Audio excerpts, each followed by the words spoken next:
Dépôt de projet de loi. Introduction of private members' bills. Members' bills. Mr. Johns, seconded by Mr. Davies, moves for leave to introduce a bill entitled An Act to Amend the Controlled Drugs and Substances Act and to enact the expungement of certain drug-related convictions Act and the National Strategy on Substance Use Act.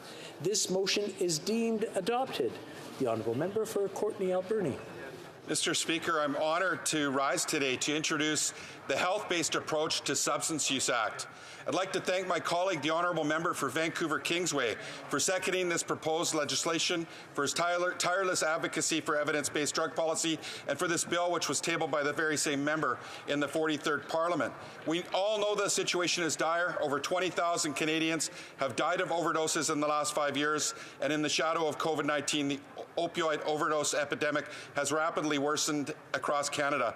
Decades of criminalization, a toxic, illicit street supply, and lack of timely access to harm reduction, treatment, and recovery services has caused this escalating epidemic.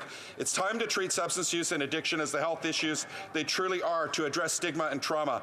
This bill provides a comprehensive approach to do just that by decriminalizing personal drug possession, providing for-record expungement, ensuring low-barrier access to safe supply, and expanding access to harm reduction, treatment, and recovery services.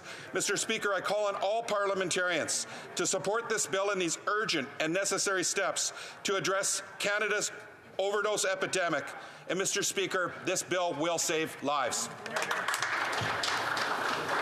Mr. Johns, seconded by Mr. Davies, moves that the bill be now read a first time and be printed. This motion is deemed adopted.